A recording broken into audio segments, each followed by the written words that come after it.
Hello friends, welcome back to Shambhavi vlogs.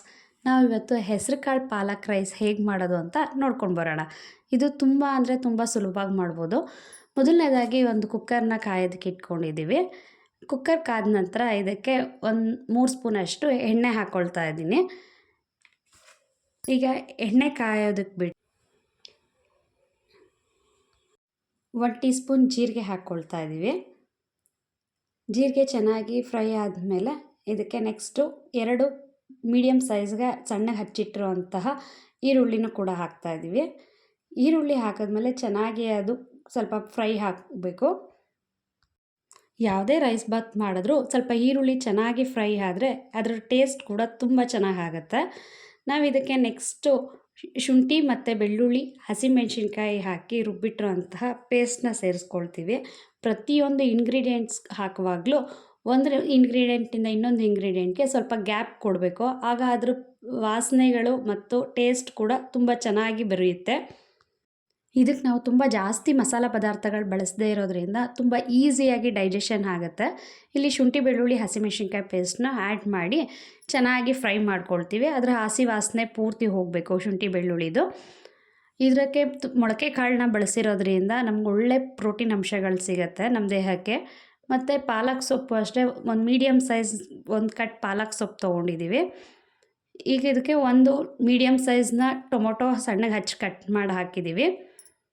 Tomato ಹಾಕಿದ್ಮೇಲೆ ಪ್ರತಿ ಸಾರಿ tomato ಹಾಕಿದ ತಕ್ಷಣ ಒಂದು ಸ್ವಲ್ಪ ಉಪ್ಪು ಹಾಕಬೇಕು. ಆಗ ಟೊಮೊಟೊ ಬೇಗ ಸಾಫ್ಟ್ ಆಗುತ್ತೆ. ಈಗ ಚೆನ್ನಾಗಿ ಫ್ರೈ ಮಾಡ್ಕೊಳ್ಳೋಣ.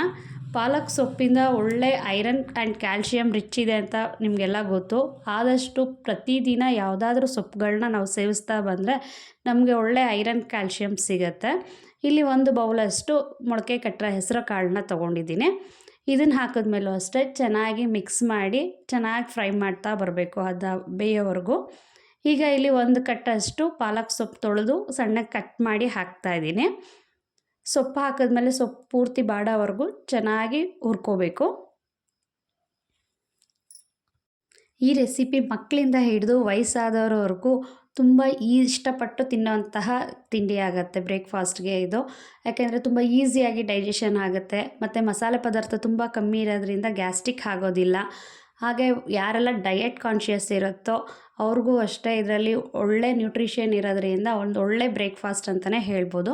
ಇಲ್ಲಿ ನಾನು 1 ಸ್ಪೂನಷ್ಟು ಗರಂ ಮಸಾಲ ಮತ್ತು ಸ್ವಲ್ಪ ತೆಂಗಿನಕಾಯಿ ತುರಿ ಹಾಕಿ ಚೆನ್ನಾಗಿ ಮಿಕ್ಸ್ ಮಾಡ್ಕೊಳ್ತಾ ಇದ್ದೀನಿ. ನಾನಿಲ್ಲಿ ಇದಕ್ಕೆ 1 ಗ್ಲಾಸ್ ಅಷ್ಟು ಅಕ್ಕಿನ ಮೊದಲೇ ತೊಳೆದು ಅರ್ಧ ಗಂಟೆ ನೆನೆಸಿಟ್ಕೊಂಡಿದ್ದೀನಿ. ಈಗ ಈ ಅಕ್ಕಿ ಕೂಡ ಹಾಕಿ ಚೆನ್ನಾಗಿ ಮಿಕ್ಸ್ ಮಾಡ್ಕೊಳ್ತಾ ಇದ್ದೀನಿ. ಅಕ್ಕಿ ನೆನೆಸಿಟ್ಟು ಹಾಕೋದ್ರಿಂದ ರೈಸ್ ಬಾತಲ್ಲಿ ತಣ್ಣಗಾದ ನಂತರ ಕೂಡ ಅನ್ನ ತುಂಬ ಸಾಫ್ಟಾಗೇ ಇರುತ್ತೆ. ಕೆಲವೊಂದು ಸರಿ ರೈಸ್ ಬಾತ್ಗಳು ಆರಿದ ಮೇಲೆ ಸ್ವಲ್ಪ ಉದುದ್ರಾಗಿರೋದ್ರಿಂದ ಸ್ವಲ್ಪ ಅನ್ನ ಬಿಗಿ ಅನಿಸುತ್ತೆ. ಹೀಗೆ ಇದಕ್ಕೆ ನಾವಿಲ್ಲಿ ಅಳತೆಗೆ ತಕ್ಕಷ್ಟು ನೀರನ್ನು ಮೊದಲೇ ಕಾಯೋದಕ್ಕೆ ಇಟ್ಕೊಂಡು ಬಿಸಿಯಾಗಿರೋ ನೀರನ್ನ ಹಾಕ್ತಾಯಿದ್ದೀನಿ. ಯಾವಾಗಲೂ ರೈಸ್ ಬಾತ್ಗಳು ಮಾಡುವಾಗ ಸ್ವಲ್ಪ ಬಿಸಿಯಾಗಿರೋ ನೀರು ಹಾಕಿದ್ರೆ ಸ್ವಲ್ಪ ಬೇಗ ಬೆಳಗ್ಗೆ ಟೈಮು ತಿಂಡಿ ರೆಡಿ ಆಗುತ್ತೆ. ಹೀಗೆ ಇದಕ್ಕೆ ಒಂದು ಅರ್ಧ ಹೋಳಷ್ಟು ನಿಂಬೆ ರಸ ಹಿಂಡ್ತಾ ಇದ್ದೀನಿ. ಈಗ ಕುಕ್ಕರ್ ಮುಚ್ಚಳ ಹಾಕಿ 2 ವಿಷಿಲ್ ಕೂಗಿಸ್ಕೊಂಡ್ರೆ ಹೆಸರುಕಾಳು ಪಾಲಕ್ ರೈಸ್ ರೆಡಿ ಟು ಈಟ್. ಇನ್ನಷ್ಟು ಇದೇ ಥರ ಆರೋಗ್ಯಕರವಾದ ರೆಸಿಪಿಗೋಸ್ಕರ ನಮ್ಮ ಚಾನಲ್ನ ನೋಡೋದನ್ನ ಮರಿಬೇಡಿ. ಹಾಗೆ ಈಗಲೇ ಸಬ್ಸ್ಕ್ರೈಬ್ ಮಾಡಿ. ನಿಮ್ಮ ಫ್ರೆಂಡ್ಸ್ ಆ್ಯಂಡ್ ಫ್ಯಾಮಿಲಿ ಕೂಡ ಇದೇ ಥರ ಆರೋಗ್ಯಕರವಾದ ರೆಸಿಪಿಗಳು ಹಾಗೆ ಸ್ಕಿನ್ ಕೇರ್, ಹೆಲ್ತ್ ಕೇರ್ ಬಗ್ಗೆ ಒಂದಷ್ಟು ಮಾಹಿತಿಗಳನ್ನ ನಿಮ್ಮೊಟ್ಟಿಗೆ ಶೇರ್ ಮಾಡ್ತೀನಿ.